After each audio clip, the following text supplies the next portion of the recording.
सो दोस्तों federal bank limited ने अपने क्वार्टर 2 के नंबर्स डिस्क्लोज कर दिए। डेटा इन लैक्स में दिया हुआ है, मैं आपको करोड़ में कन्वर्ट करके बताता हूँ। तो कंपनी का की जो इस क्वार्टर की टोटल इनकम है वो है दोस्तों 7,824 करोड़। पिछले क्वार्टर में थी 7,799 करोड़ और पिछले साल 7,541 करोड़ की कंपनी ने इनकम जनरेट की थी। तो ईयरली क्वार्टरली कंपनी की इनकम हमें ग्रो करती हुई देखने को मिल रही है।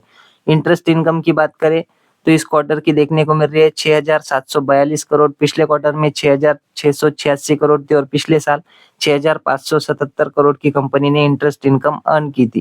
तो ईयरली बेसिस पे एंड क्वार्टरली बेसिस पे कंपनी की इंटरेस्ट इनकम भी हमें बढ़ती हुई देखने को मिल रही है।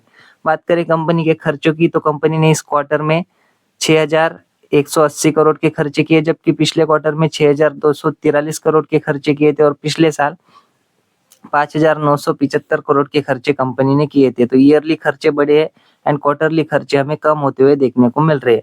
वही बात करें प्रोविजंस की तो कंपनी की इस क्वार्टर के प्रोविजंस है 363 करोड़। पिछले क्वार्टर में 400 करोड़ थे और पिछले साल 158 करोड़ के कंपनी के प्रोविजंस देखने को मिल रहे थे। तो ईयरली प्रोविजंस बढ़े हैं, क्वार्टरली बेसिस पे प्रोविजंस हमें कम होते हुए देखने को मिल रहे हैं। वही बात करें कंपनी के ऑपरेटिंग प्रॉफिट की तो कंपनी का इस क्वार्टर का ऑपरेटिंग प्रॉफिट है दोस्तों 1,644 करोड़। पिछले क्वार्टर में 1,556 करोड़ था और पिछले साल 1,565 करोड़ का कंपनी ने ऑपरेटिंग प्रॉफिट जनरेट किया था। तो ईयरली क्वार्टरली कंपनी का ऑपरेटिंग प्रॉफिट हमें बढ़ता हुआ देखने को मिल रहा है। बात करें कंपनी के नेट प्रॉफिट की तो कंपनी का इस क्वार्टर का नेट प्रॉफिट है 955 करोड़, जबकि पिछले क्वार्टर में 861 करोड़ था और पिछले साल 1,056 करोड़ का कंपनी ने नेट प्रॉफिट जनरेट किया था। तो ईयरली नेट प्रॉफिट गिरता हुआ देखने को मिल रहा है। इसके पीछे की वजह कंपनी के प्रोविजंस हमें देखने को मिल रहे हैं और क्वार्टरली बेसिस पे कंपनी का नेट प्रॉफिट बढ़ा है। बात करें ईपीएस की तो इस क्वार्टर का है 3 रुपए 89 पैसे। पिछले क्वार्टर में था 3 रुपए 51 पैसे और पिछले साल 4 रुपए 31 पैसे का ईपीएस देखने को मिलता था। तो ईयरली ईपीएस भी घटता हुआ देखने को मिल रहा है। क्वार्टरली बेसिस पे कंपनी का ईपीएस इंप्रूव किया है।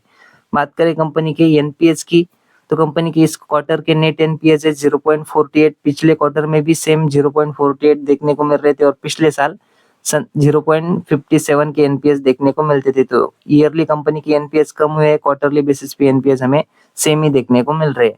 बात करें कंपनी के डेब्ट टू इक्विटी रेशियो की तो है दोस्तों 0.51। पिछले क्वार्टर में था 0.57 और पिछले साल 0.75 का जो डेब्ट टू इक्विटी रेशियो देखने को मिलता था। तो डेब्ट टू इक्विटी रेशियो कम होना एक अच्छी बात मानी जाती है। नेट प्रॉफिट मार्जिन की बात करें तो इस क्वार्टर की है 12.21%। पिछले क्वार्टर में 11.5% थी और पिछले साल 14.1% की नेट प्रॉफिट मार्जिन देखने को मिल रही थी। सो ईयरली नेट प्रॉफिट मार्जिन खराब होती हुई देखने को मिल रही है। क्वार्टरली बेसिस पे जो है नेट प्रॉफिट मार्जिन भी हमें अच्छी देखने को मिल रही है। सो ये थे दोस्तों फेडरल बैंक के नंबर। कंपनी के नंबर्स प्रोविजंस की वजह से नेट प्रॉफिट हमें कम होता हुआ देखने को मिल रहा है, बाकी नंबर जो है अच्छे ही देखने को मिल रहे हैं।